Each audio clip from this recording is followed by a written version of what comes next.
Good afternoon, good morning, everyone.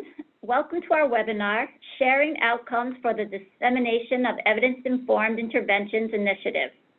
My name is Serena Rajabian. I'm the co-principal investigator for this initiative and an adjunct faculty member here at the Boston University Center for Innovation in Social Work and Health.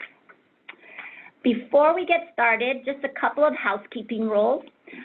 All lines will be muted during this call, so we ask that you please use the text chat box at the bottom of the right-hand screen to engage with fellow participants and to ask any questions of our presenters today. So today I'm joined by my colleagues here at the DEI initiative.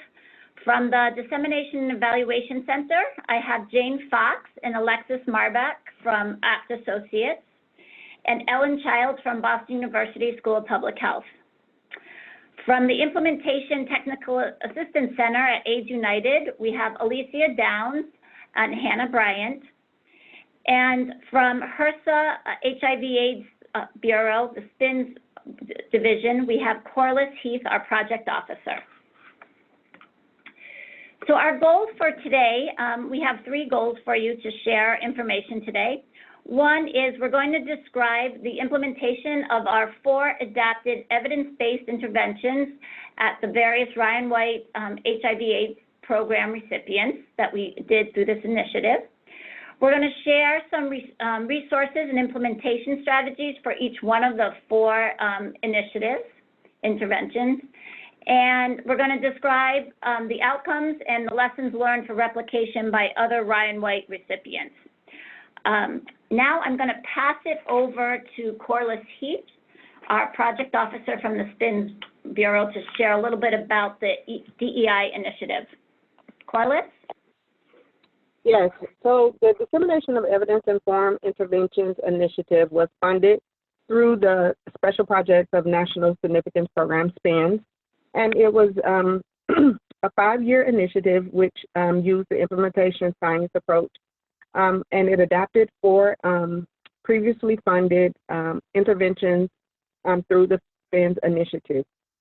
As we talked about earlier, the initiative was funded through 2 cooperative agreements with AIDS United and Boston University. AIDS United was the Implementation and Technical Assistance Center, the ITAC, and Boston University served as the Dissemination and Evaluation Center, and they provided, the ITAC provided technical assistance to assist 12 demonstration sites. Again, the 4 replicated SPINS initiatives were the enhancing linkages, the transitional care coordination for jail intake, community HIV primary care, peer linkage and re-engagement for women of color living with HIV, integrating buprenorphine treatment and opiate use disorder in HIV primary care, and enhanced patient navigation for women of color living with HIV. And so at this particular point, the goals at this point are now they are the ITAC and the DEC are in the process of putting together the CADIs, which would be the implementation manuals, and they will be used to implement HIV care, will be used in HIV care settings across the country to support an implementation and evaluation training and technical assistance. And now I will pass it over to Alicia. Thanks, Corliss. Good morning and good afternoon, everyone. So certainly, as we funded 12 sites across the country, it was really important to prepare the sites to deliver the interventions. And so what we did is we provided a multi-pronged approach to training and technical assistance. Technical assistance was provided by expert training teams as well as through peer-to-peer learning through varied methods. And so what we did initially at our first grantee meeting or convening, we provided 2 to 3 days of training to our grantees on each of the interventions. We later hosted annual convenings, which provided an opportunity for site staff to share lessons learned as they were implementing the interventions, as well as to receive additional training. We offered virtual trainings. As you can see, there's a list of topics here. For example, motivational interviewing and outreach strategies with 2 particular trainings that are noteworthy. In addition, we created opportunities for cohort calls and for practice of, for role-specific communities of practice calls. That way, folks actually implementing the interventions felt like they had a safe space to share lessons learned and to problem solve amongst each other. Lastly, we did offer additional training to the peer intervention staff and to the patient navigators, as well as we offered additional training to sites where there was staff turnover. Thanks. I'll pass it on to Jane. Thank you. Thanks, Alicia. So the deck was guided by the Proctor Model for Implementation Research, and you'll see on the framework here, we start with intervention strategies, which move into implementation strategies, and then which yield into outcomes. And so today we'll be focusing specifically on client outcomes and the symptoms component. So does the intervention lead to improvements in linkage to and retention in HIV medical care and viral load suppression among persons linked and in medical care? Future webinars will address additional client outcomes as identified. Next slide. As Corliss mentioned, in this initiative, it was designed to support and study the implementation of 4 adapted evidence-based interventions. They were replicated at 12 Ryan White recipient sites across the United States. And we're going to take them in each of the 4 cohorts that were funded. So the first one is transitional care coordination.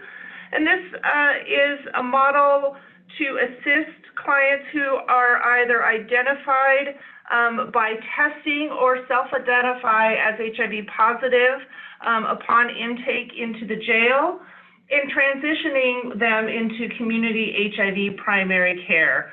This really is intended for organizations who are considering strengthening their connections between community and jail health, with the goal to improve continuity of care for individuals with HIV recently released. The intervention was designed to take place from when a client completes the intake and assessment in the jail to 90 days post-release. So the goal really here was to link someone who is released from jail into a clinical care visit. So really this is about linkage. To be eligible, participants needed to be diagnosed with HIV and incarcerated at the time of intake. Next slide. So the 3 sites that we worked with for this initiative, the first one was at the University of North Carolina at Chapel Hill, and they were paired up with Wake Forest Community Services.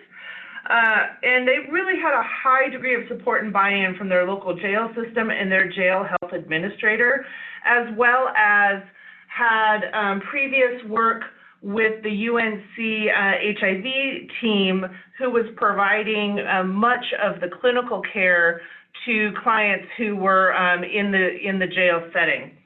The next site is the Southern Nevada Health District in Las Vegas, Nevada. They too had a long-standing relationship with the county correctional system as they provide both epi surveillance within the jail and testing. They had a very supportive system, not only at the health district, but the connectivity with the actual correctional system to integrate this intervention into their jail system, as well at the time of the intervention, as well as post-funding from this project. And then the last one is Cooper Health System, which is in Camden, New Jersey. They too had an existing relationship with their local jail. A Cooper physician was one of the main physicians who provided medical care within the jail setting for people that were living with HIV. And the majority of clients receive medical care and support through Cooper, which really enhanced the site's ability to facilitate the connection to services and tracking. And then geographically, the Cooper Health System clinic is probably about 3 blocks right outside the jail door. So it made it very easy physically, geographically, for clients to exit jail and head to an appointment at Cooper. Next slide. So you'll see throughout this presentation that we're going to share the same slides in the same order. So TCC Clients Served, we enrolled 267. 85 of those were from Cooper, 99 of those were from UNC, and 84 were from Southern Nevada Health District. The majority of clients enrolled were between 31 and 54 years of age. We had 86% male, 11% female, and a 3% transgender population.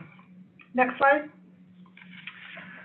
So educational attainment, we asked what was the highest level of education they had received, and the majority, 41%, with 32 to follow, had high school or less than high school education in this specific intervention. Next slide. We ask a series of questions about unmet needs. The first question being, in the last 6 months, did you need X? So for example, housing, yes or no? And then if the client answered yes, the follow-up question is, did you get that service? And so we see here that we have 168 clients who said, yes, I needed housing in the last 6 months at baseline. And of those 186, only 17 said that, yes, that need was met. We see transportation, 191 clients stated that they needed transportation services. 29% had that need met. 152 needed assistance with benefits, and 23% of clients got that need met. Substance use disorder or mental health services, 129 said that they needed help with those services.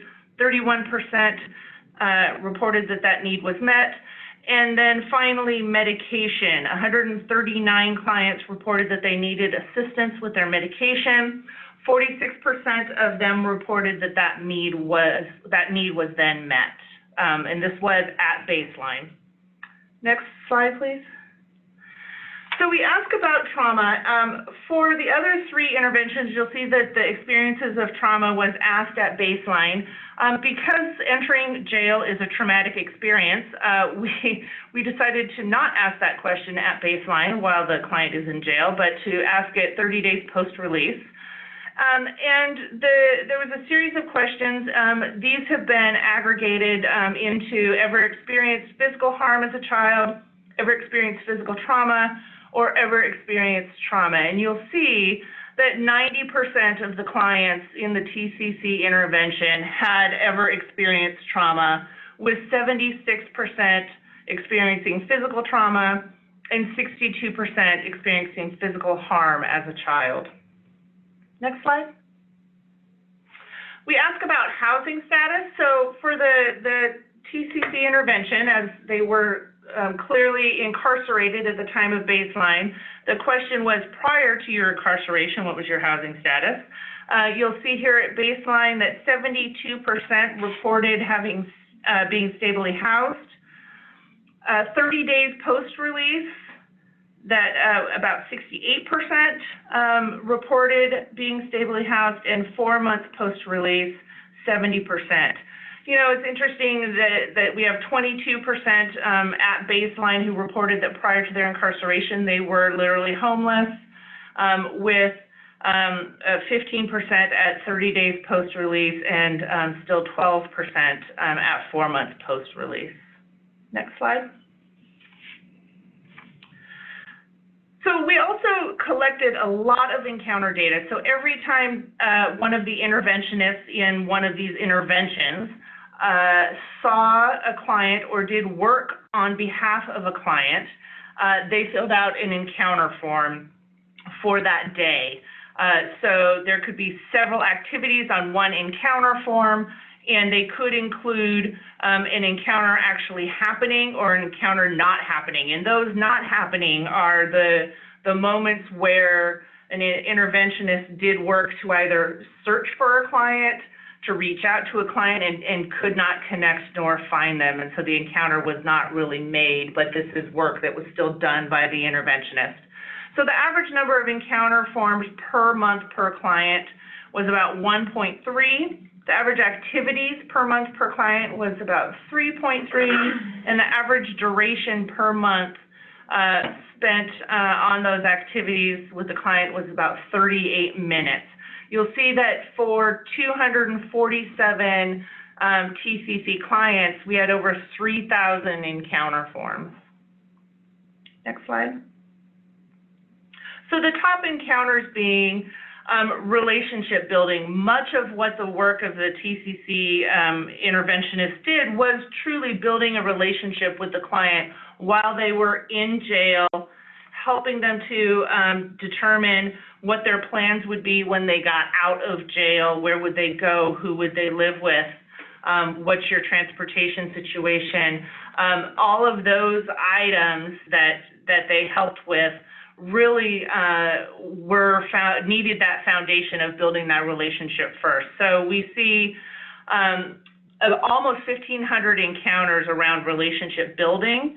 537 encounters were around discussing medical appointments with the client. Appointment reminders, 465. Following up with the provider to discuss the client, an additional 334.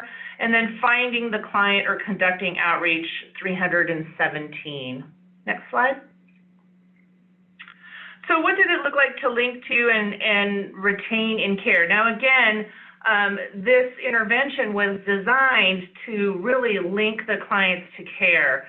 So 90 days post-release, 43 of the clients, or 43% of the clients, were linked to care. At 120 days post-release, that number went up to 50%, and 180 days post-release, we were at 57%. So, a modest, linkage to and keeping folks in care numbers. Next slide. Which is interesting, because then when you actually look at viral suppression, we had really, I would say, stellar rates of viral suppression. So at baseline, 58% of the clients in the TCC intervention were virally suppressed. Post 6 months of release, we had 78% that were virally suppressed, and post 12 months, we had 82% that were also virally suppressed. Much of the work that the TCCs did, the TCC interventionists did, was to really make sure that folks, when they were in jail, had access to the medications. Some of the jails would help and provide the medications. Some interventionists work with their local ADAPs to make sure that clients could access medications that way. And then other interventionists work directly with the clients and the client families to bring the medications in so that the clients could maintain their medication while in jail. Next slide. So general lessons learned from the implementation of the transitional care coordination intervention. The key barriers that we identified were moments when there were lack of leadership. There's a lot of specific policies that, while they help the jails and the running of a jail, tended to be barriers for some of the interventions, the intervention work, specifically release times. Many clients would be released at very odd times. Interventionists would know that the client was due to be released within the next few days, but rarely was it the case when they actually knew when the client specifically would be released or what time that would be. And then changes in policy or programming, and bail reform, particularly in New Jersey, tended to be one of those challenges because people would really come in and come out quickly. And so trying to get the interventionists to meet with the clients and do some work with them was very challenging. Facilitators, across the board, all three of these sites had amazing support and leadership, both from clinic administration and supervisors, which was key to making these successful. And collaborative relationships with the jails from the top down, all the way from the warden down to the correctional officers. Those relationships were constantly tended to and maintained and served to help this intervention succeed in those three jails. And then proactive engaged staff with again, the existing relationships in the jail. The staff all knew that they were guests in those jails, and they knew what the rules and the regulations were. They were very respectful about the work that they did there. And they also, by showing that respect and showing that knowledge, really gained the trust and the positive relationships with the correctional officers, who were really necessary to help much of this work happen. I'm going to pass it on to Alexis to talk about integrating buprenorphine treatment into HIV care. Great, thanks, Jane. And just as a reminder to folks on the line, if you have questions for our presenters as we go, feel free to drop those in the text chat, and we will get back to you as soon as we can. So I'm going to be talking about the integrating buprenorphine treatment for opioid use disorder and HIV primary care settings. Our goal here was to work with folks who had co-occurring HIV and opioid use disorder and work in settings that did not already have on-site buprenorphine treatment services. We followed the principles of harm reduction and patient-centered care to meet clients where they were at with their substance use disorder. To be eligible, participants needed to have co-occurring HIV and opioid use disorder. For our clients, we did not require that they were buprenorphine naive. That is, that they could come from another clinic, transition their HIV primary care to us. They could be switching from methadone to buprenorphine as they're exploring care and treatment options, but they just needed to have co-occurring HIV and substance use disorder. Next slide, please. So our three sites were in Kentucky, Ohio, and Puerto Rico, and I'm happy to say that Romano from Centro Arat is joining the line as well, so he's in the text chat if you want to ask some questions about that intervention specifically. But pretty diverse range of sites and clinical settings, but again, all were sites that had not had strong buprenorphine programs for HIV primary care services prior to this intervention. All right, next slide.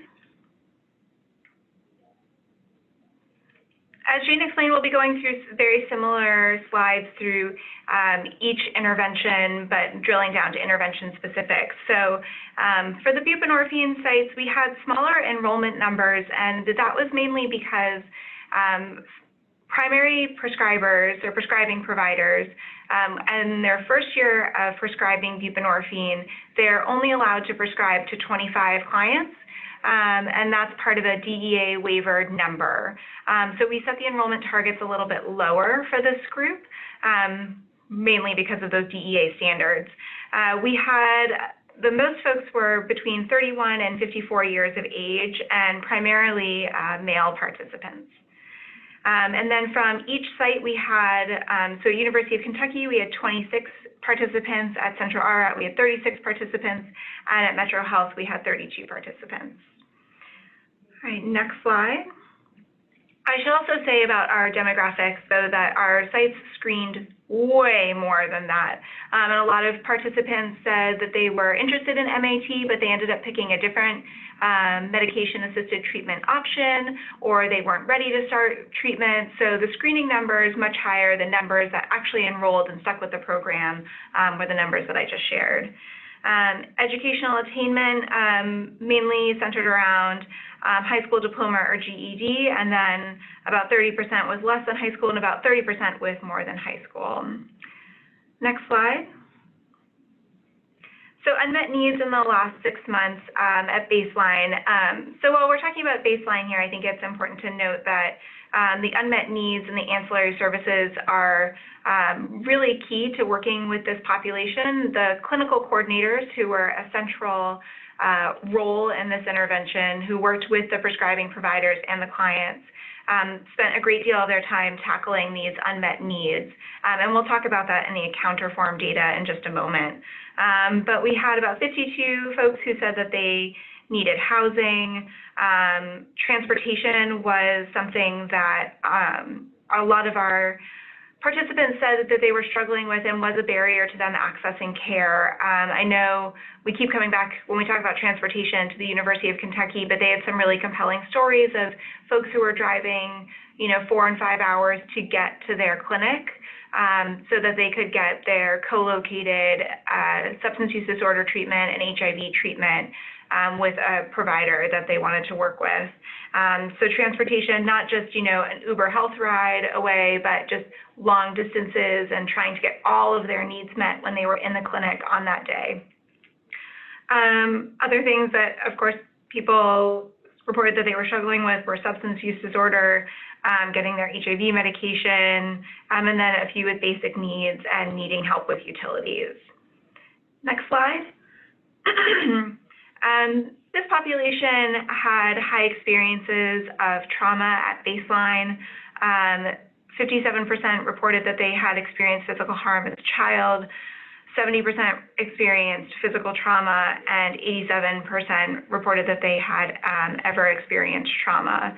And when we talked to the clinical coordinators and the prescribing providers, they said that this really was a barrier to folks accessing care, to staying in care, and mainly with maintaining and stabilizing on their substance use disorder treatment medications and treatment plans. Next slide.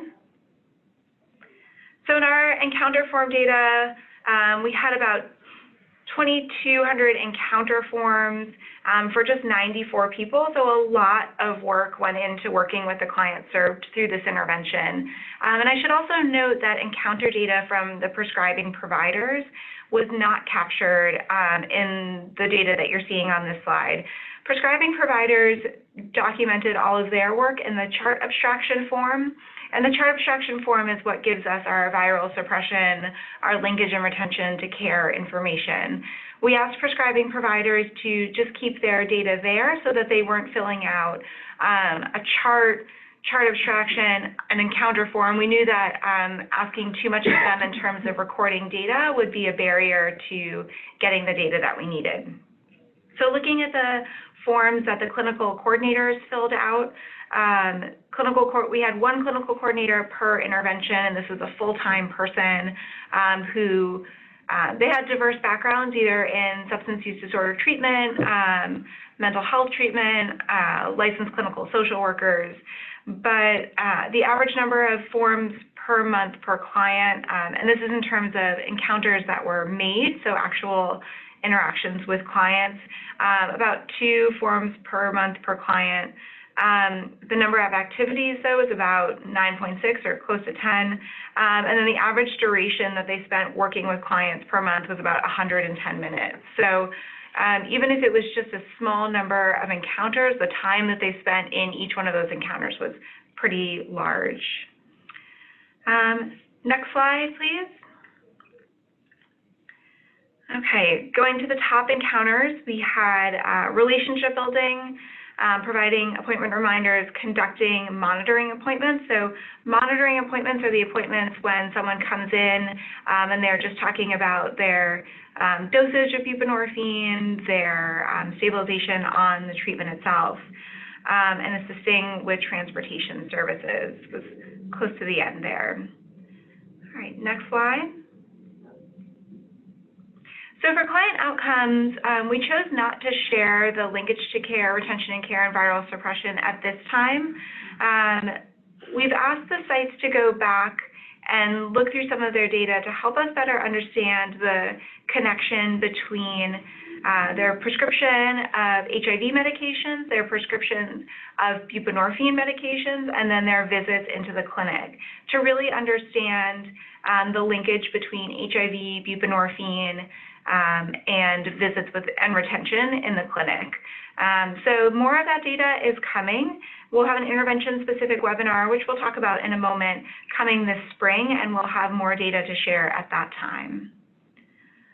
All right, next slide, please. So lessons learned from the buprenorphine initiative. Some of the barriers were that our folks, the people who are implementing the DEII initiative, wanted to be able to refer their patients to intensive behavioral health services, and those services weren't always available. Either the service itself was not available within their area, or there was a long wait list, or there weren't treatment beds in an inpatient clinic. So that was a barrier to helping their clients maintain mental health services. Sometimes there was limited physical space. We found that physical space was really important because induction into buprenorphine could take a long time. So a client may need to stay in clinic for a few hours versus our traditional, 15-minute patient visit. Patients had co-occurring substance use, so not just opioid use disorder, but they may have opioid use disorder and use methamphetamines or use cocaine or have alcohol use disorder. And the clinical coordinators talked about the challenge to praising somebody for doing well, maintaining their opioid use disorder treatment, but then saying, well, we still have to, you're doing well with one substance, but we need to tackle this other substance. So how do you keep people engaged and tackle all of their issues simultaneously? Patients often reported that they were willing and ready to start treatment and then would not come back for a few months and then come back in and say, no, now they were really ready, and then leave again. And that's, I think, pretty standard with substance use disorder treatment, but it is a barrier that our sites experience. And then insurance. Insurance was just challenging. Prior authorizations to get the medication was one of the main encounters that our clinical coordinators reported. The teams had really strong team communication, though. The prescribing providers and the clinical coordinators, the data managers, Centro ARA had an outreach team. They all worked together to find clients, locate them, keep them engaged in treatment. And a really compelling story, two compelling stories, one from University of Kentucky. They produced a site spotlight about the relationship between the clinical coordinator and the prescribing provider. And then Centro ARA produced a site spotlight on working with their clients after the hurricane. And Centro ARA did not lose a single client to their care after the hurricane. So you can find those site spotlights on the link that I shared in the text chat. Leadership was heavily invested in this intervention, which just helped to facilitate getting space, getting more time, getting more resources. The clinical coordinator moving to a full-time role helped all of the patients. Access to their clinical coordinator was incredibly important. The DEI initiative prided itself on being a non-punitive, non-judgmental environment.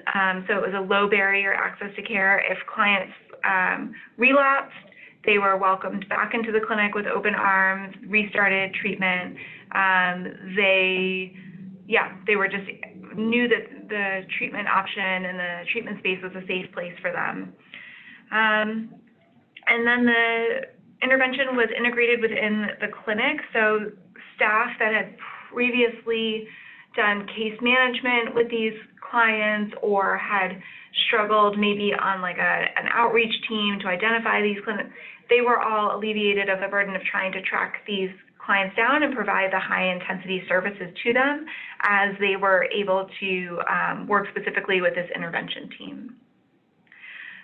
So now I will pass it over to Alicia, who's going to walk us through our next intervention. Thanks, Alexis. So for folks, what we're going to do now is focus on two additional interventions, primarily serving women of color. So the first one is the enhanced patient navigation intervention.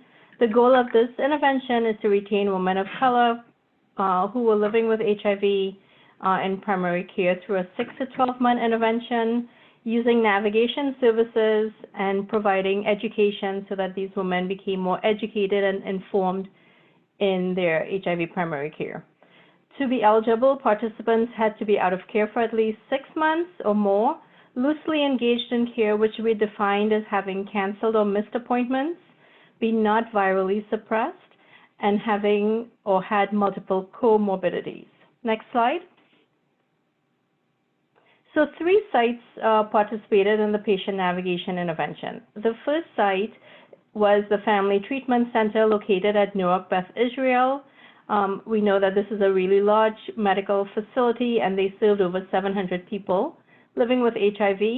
I think the high points for Newark Beth Israel is that they provided some really critical wraparound services and also used the texting as a means of reminding clients about appointments. The third site was Grady Health System in Atlanta, Georgia. Their infectious disease program really was stellar in terms of the strong supervision and leadership support that was offered to the staff at that site. Navigators were really crucial in developing relationship with clients, and the team really worked to coordinate enrollment within the program and also re-engaging women with their medical care. The third site was Keck School of Medicine at USC in LA. Again, a huge family-centered clinic in California providing comprehensive HIV program services. This team was really innovative because we know that LA is huge, and one of the things that this team did was they created an innovative approach to really working with clients, engaging clients, so that they can come in for medical appointments. I'll pass it on to Ellen, who will provide some more details. Thanks, Alicia. So we're going to look at some kind of general demographics for the participants of the patient navigation intervention. So as you can see here, most of our participants were 61% were between the ages of 31 and 54. We had some who were younger, 30 or younger, about a quarter of the population, or a quarter of our group, and then 14% were 55 or older. For educational attainment, the median was right at the high school diploma level. So we had a pretty a good sample of folks who had some, college, post-college, as well as a college graduate. We also had some folks who had less than high school and no formal education. Next slide, please. So I wanted to showcase this slide because it really shows that a lot of our clients had a lot of people that they were often working with. So you can see here the percent of respondents who said how many people they had in their household. So you'll see 24% had 5 or more people. And you know that for these women, a lot of times those 5 or more people are people who are relying on them for either physical or emotional support, as well as kind of needs and other things like that. So these are all kind of competing demands that come into play when working with these clients. Next slide, please. So again, we'll look at unmet needs here. We had the same, unmet needs as in the other interventions. So here we're reporting the people who said that those were needs that they had in the last 6 months at baseline, and then whether or not in the last 6 months those needs that they had been met or unmet. So you'll see a number of needs between housing and transportation, benefits, those sorts of things, and a lot of needs that continued to be unmet at baseline. Housing and benefits, you can see over 56% of people said that those needs still existed. Utility needs also, 76% of the respondents who said they had a need for utilities had those unmet. So this just kind of visually shows the level of unmet need within this population at baseline. Next slide, please. Again, here's if you've ever experienced physical harm as a child, ever experienced physical trauma, or ever experienced trauma. There is a good question in the chat box asking about whether we asked questions about particular trauma that was not physical. These three are derived variables. We asked a number of particular questions, and then we combined them in various ways to be able to get these measures. Alexis in the chat said if you are curious about what we did ask, we're happy to share those questions with you. But here you can see 66% of our respondents did say that they had ever experienced trauma.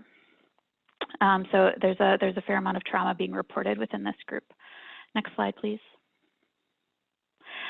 So here's a comparison between baseline and 6 months at current housing status. What I wanted to show here was basically the general improvement between baseline and 6 months in being able to be in your own home on the far left, and the decrease in being in someone else's home or apartment. And again, in number 3, this is also kind of residential or transitional housing, so a little bit more stabilization we might be able to see here from 6 months. As Alicia commented on, this intervention is designed to help people, become more stable, a little bit more stable, a little bit more able to get the needs that they have met, to be able to, reach their goals in terms of progressing along the HIV care continuum. So a lot of times that's getting into stable housing. And so I think you can see here, there's some indication that we tried to really push the envelope in terms of getting folks who are in this intervention housed within the first 6 months. Next slide, please. So now we're going to look at encounter forms. Again, we're seeing kind of 82% of encounters were made, 18% of encounters weren't made. There are a lot of encounters within this group of 332 women. So there are 9,592 encounter forms completed. So the average number of encounter forms per month per client was 1.7. And each form could have a number of different activities. So we have 3.1 activities per client. And then the average duration that each patient navigator worked with a client per month was about 52 minutes. Next slide, please. So again, as we've talked about, this intervention is really focused on working with women and trying to get them kind of re-engaged in care. And so a lot of times what that means is doing some relationship building to make sure that the woman trusts the patient navigator and that you're building rapport with that patient, but then also doing a lot of the things that are seen here. So providing appointment reminders to make sure people know when their appointments are, that they can come in and be seen, trying to find the client, doing some outreach. That was an essential part of this intervention.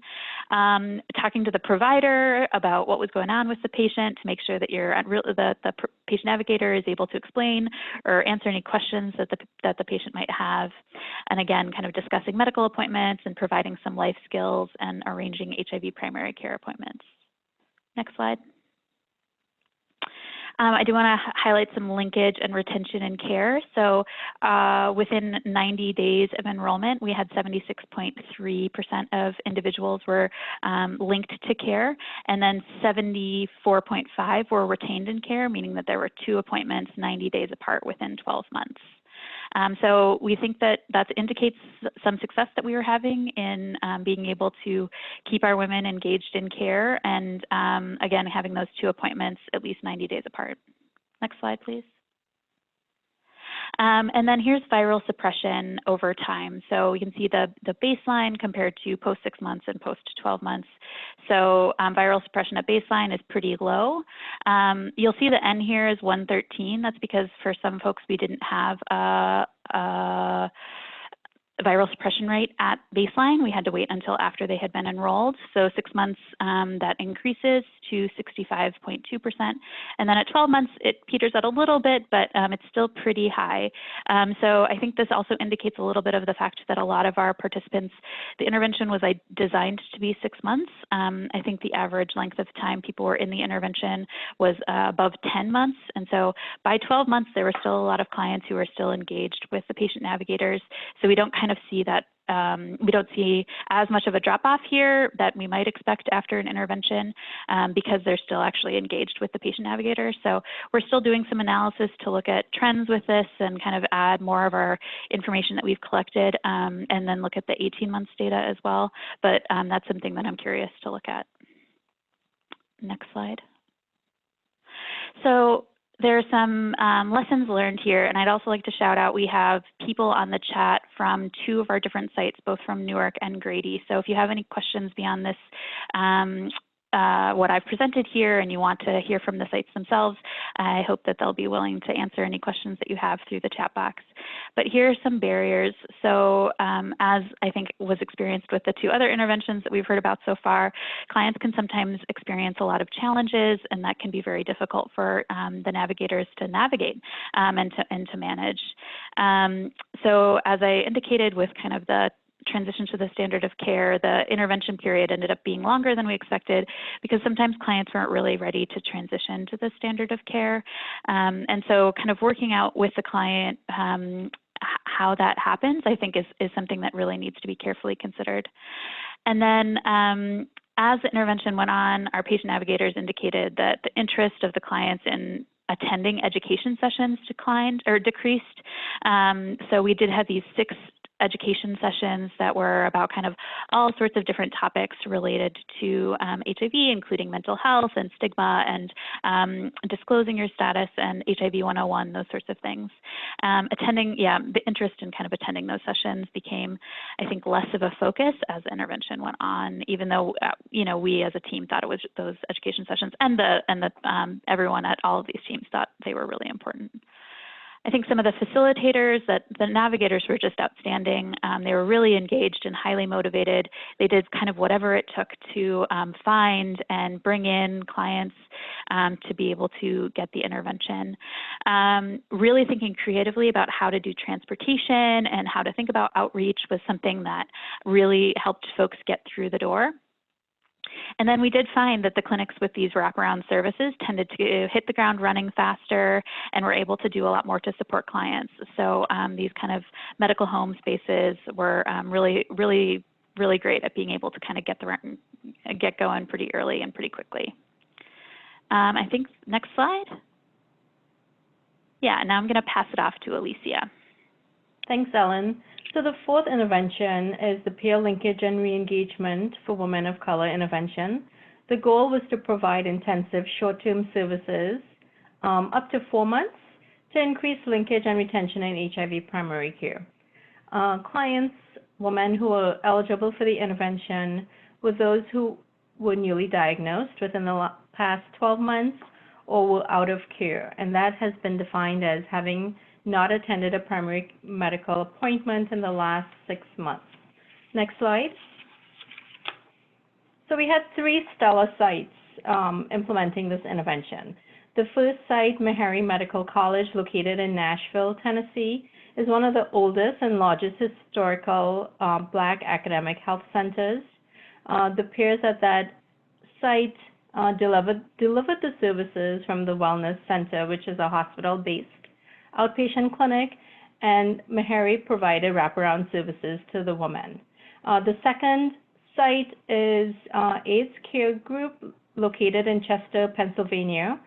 ACG is the largest HRSA health center in southeastern Pennsylvania with the majority of HIV cases. They're the 3rd poorest city of the size in the nation. They do a lot of work with the African immigrant community and also worked closely with women who were coming out of the criminal justice system.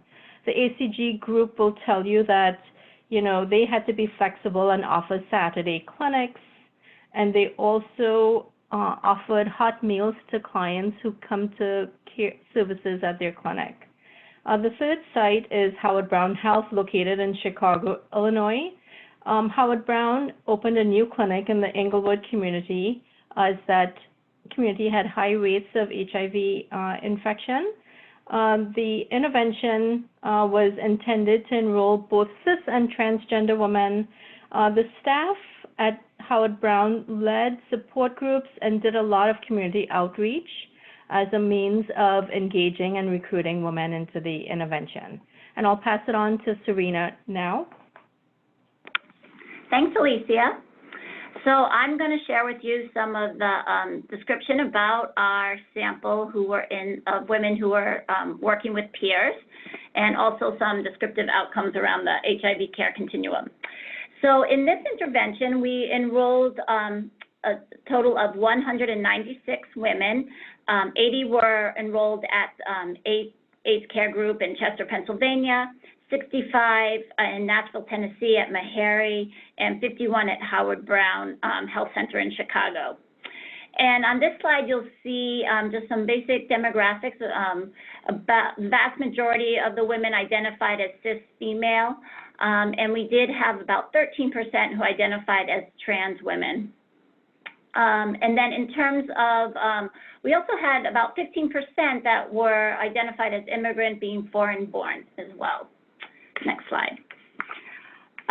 In terms of age, vast majority, like in the other interventions, were working age adults. We had about 17% who were older, 55 years or older, and about 20% younger than 30 years.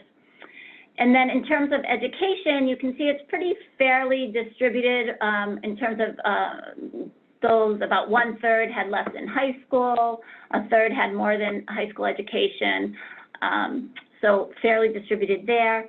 And I don't have a slide, but I do just want to highlight that in terms of caregiving responsibilities, about 40% had at least one child who was living with the women in the household, and the vast majority were living in larger households of about 3 or more people. Other risk factors that we saw in this group, who again were, as Alicia mentioned, were either newly diagnosed or had been out of care for at least 6 months. About 1 in 5 had a history of incarceration within the past 5 years, and about 1/3 reported being homeless for at least one night in the past year at enrollment. Next slide. And again, similar to our other interventions, we have pretty high prevalence of experienced trauma among women in this sample. About 40% experienced trauma as a child, and about half had reported experienced some type of physical trauma as well. And also in this intervention, there was relatively high unmet needs for services at baseline, and this was what one of the, again, goals of the intervention were to address some of these unmet needs and get women linked into medical care. So in terms of unmet needs, this graph shows you that the vast majority had some sort of housing unmet need at baseline. Transportation assistance was another big unmet need, as well as getting enrolled in benefits, whether that's food or medical care. That was also a highly reported unmet need at baseline. Substance use and mental health treatment, about half the women reported a need there. And I would say, I'm not going to report the data here, but we had relatively low, high risk of substance use in our population, which was interesting. But so I think this number represents more around the need for mental health treatment. So we'll be reporting that out, looking more into that as well. And then finally, at the time of enrollment, about 40% reported needing some sort of medical care, which is not surprising given it was an out-of-care sample, and especially knowing where to go for medical care. Next slide. And then in terms of health status measures, again, at baseline, about 23% had no health insurance at baseline. About 15% were actually newly diagnosed, so the vast majority had been out of care. And you'll see also in terms of just physical and mental health functioning, more than half reported just fair or poor or very poor physical or mental health functioning. Next slide. So in terms of implementation outcomes and what our peers did, again, in our analytic sample, we had about 173. We lost about 20 women between enrollment and getting some sort of follow-up data on. But in terms of implementation, again, intensive activities in that first 4 months, 78% had an encounter made. At least, this was designed to be a short-term intervention, so on average, at least one or more encounters per month was held between the peer and the client. The number of activities that a peer actually conducted, and that's different activities, whether it's related to medical or social needs, that was about 4 different types of activities per client per month. And the average duration of the encounter was just about an hour. Thanks. Next slide. And similarly, in terms of the top 10 types of encounters or what was done during the peer-client interaction, again, the vast majority in terms of getting people connected to care had to do with relationship building, just keeping in touch with women once that initial contact was made.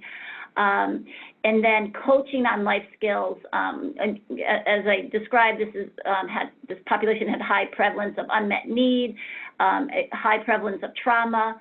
So just helping women, coaching them on what to do in terms of building their life skills, where to go for resources, that was really important.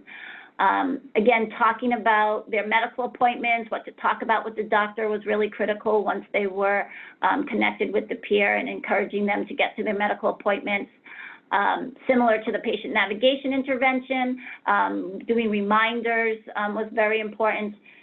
And then also just providing basic information and education and support around HIV treatment and taking medications and helping them obtain medications was also conducted by the peers. Next slide. So in terms of outcomes, I'm just going to share with you what we see as preliminary descriptive outcomes across the sample. Again, the main goal of this peer intervention was to really get women linked to care within a goal of 4 months. So you'll see here on linkage to care, and we measured it as 1 visit post 90 days of enrollment. 96% of the sample was linked into a medical care appointment. And then in terms of retention, we see a bit of a fall off, but still vast majority, 73%, were retained in care following the peer intervention. And we define that as having at least 2 visits 90 days apart within the 12-month period. Next slide. And then in terms of viral suppression, we did see some improvements. At baseline, just over half of the women were virally suppressed, and that at post 6 months and post 12 months, we see that goes up to about 81%, and it levels off there at 12 months. And as Ellen mentioned, just with patient navigation, with the peer navigation, we're going to look into this. This is just descriptive outcomes, but we want to explore more about what were some of those client-level factors, as well as some of the system-level factors that might have been, and particularly around the peer interactions that would be attributing to the who's suppressed and who's not suppressed in the post period. And finally, just some lessons learned from the peer interventions. In terms of barriers, as you can see from some of the initial data, at the client level, this group of women faced many barriers. Poverty was a big factor. Competing needs with family matters, caregiving for children. We did have a fair number of women who were recent immigrants, and so were facing legal issues, and peers also helped address some of those issues. Transportation assistance was also needed, and the other main barrier women reported as having multiple medical needs. It just wasn't about HIV, but also needing treatment for other comorbidities. And again, as I mentioned, mental health as well was another barrier. This population reported, we didn't actually measure it here, but in some of the open-ended questions, people did report just feeling a great deal of internal stigma, not wanting to share their information with family, if they were living with family, or their HIV status. And so that was a big barrier for women. In terms of organizational and implementation barriers that we faced, in implementing the peer intervention, we did see staff turnover in the peer intervention, and I think majority of this had to do with, for some women who were working as peers and living with HIV, having full-time job and just being able to balance their own needs with and learning about getting benefits. We had some challenges with peers getting full-time jobs and then having to lose benefits, and how that affected their own ability to manage their life. So that really affected the intervention. And then also, as I mentioned, this was a short-term intervention, and so the original idea was that you were connected in 4 months and then transitioned immediately to standard of care, which was a medical case management. And we did have that challenge of that transition, and mainly because in some cases, there was not a case manager in place where a peer could turn the woman over to have those services if it was needed, particularly in models where case management was provided by an outside agency, not in-house. So that was a challenge. And then the other piece was, as I mentioned, there were complex medical and social needs, and getting housing and mental health and substance use, that took time. And the 4 months was actually just too short a time period to build that relationship and trust with a peer. And we did see here, on average, it was anywhere from 6 to 9 months that peers were actually working with women to get them into a more stable situation. In terms of facilitators that we saw with the program and what peers did, really making relationships with other health services for women, their needs around getting mammograms, getting their diabetes taken care of. Dental care was a big need in this population as well. So that was really a piece that peers had to do and connect women, not just with HIV services, but other services as well. We saw that social support and education groups were really critical. At Howard Brown, they ran a phenomenal women's group, and that was really helpful in keeping women linked and retained in care. So that was a strategy that was really needed. In terms of finding women, again, this was an out-of-care sample, so the sites really learned some lessons and implemented great strategies of just multimodal recruitment strategies. One site used social media and campaigns on buses to really recruit women and let them know about services at their clinic. Providing regular email messages to providers about the program, particularly at social service agencies or testing agencies, to get women into the program and working with peers. We had one site at Meharry who really worked with their early intervention specialists to go out and find women. So that was an effective strategy. And also at AIDS Care Group, they worked very closely with correctional facilities for women who are coming out of incarceration, out of the jails, and getting them connected into services. So that was really important. And I also want to emphasize another facilitator that was critical for the peers themselves was the strong supervision system that was set up, as well as providing opportunities for self-care and professional development. Many of the sites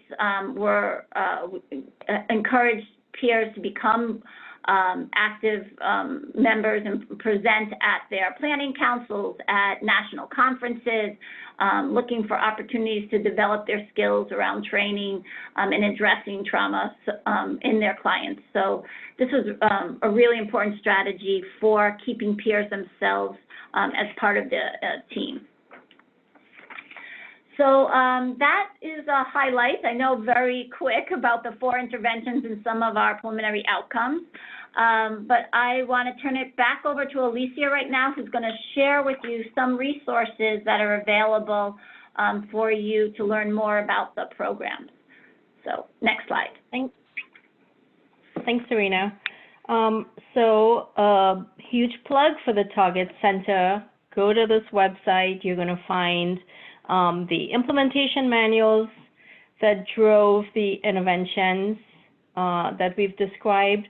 You're going to find information about how much it costs to implement these interventions, what staffing plans look like, what job descriptions. You'll have job descriptions there that you can easily tweak and adapt to your respective Ryan White clinic. We have training manuals available on all of the 4 interventions.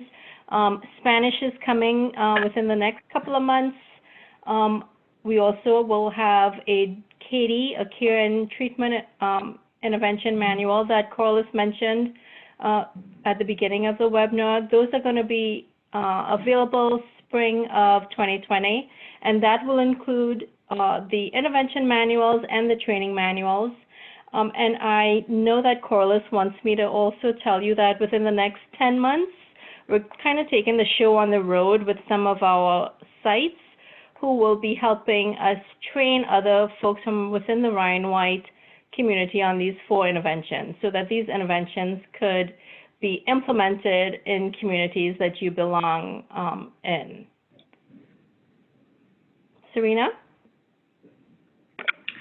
Oh, I think I'm taking it from here, Alicia. This is Alexis.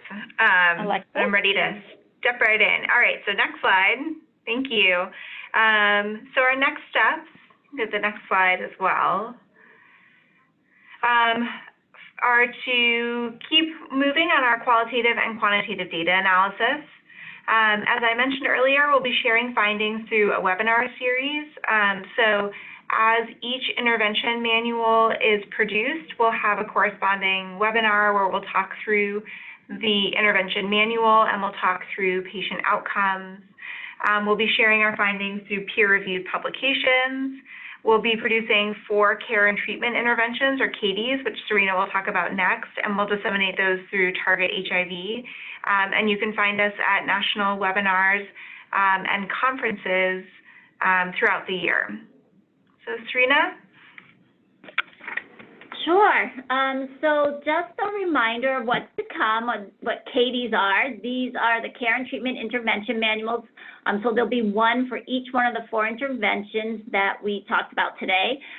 These will talk mainly about implementation, how to do these interventions in a very detailed way, how to set up your systems, how to reach out to partners, how to do supervision. There'll be tools for you to use. And the idea is that you can just take these, that they're easy to implement and adapt for your site as well. So we're going to start releasing those. Probably look for some announcements starting in February. And then once we release each manual for an intervention, we'll also be doing a webinar to walk you through that as well. Some other pieces that Alicia and Alexis already mentioned, there are right now in Target Center some site spotlights that you'll see there. There's one for the jails that's up on the slide. So if you're looking for some information right now, I would suggest that you go there and look at the current case spotlights that we have on for each site. And then we'll also be doing some conference presentations, so look for us next summer at the All Grantee meeting. Next slide. So of course, if you want some more information or have questions, I don't know if we'll have some time for questions in just a moment, but here are all our contact information. Our project officer, Corliss Heath, is there if you want some information from her, but then you have mine, Alicia, Alexis, Ellen, and Jane that you can all reach out to about any specific questions on the interventions. If we can't answer the question, we'll reach out to our sites who we know will be able to help us as well. So with that, I just want to say, next slide. Thank you so much for your attention. I know right now it's a little bit over an hour, so we hope this webinar was really useful to you. And I'm just going to ask Marina, are there any questions that we have or clarifications coming from the sites? No. Or the participants, I should say? No. No? Nothing. Okay.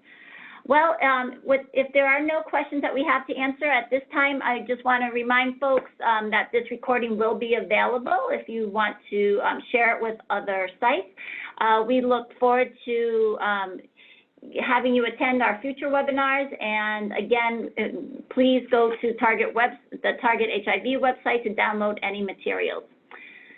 Thanks, everyone. Have a great rest of the day, and happy early Thanksgiving holiday. Take care. Thank you.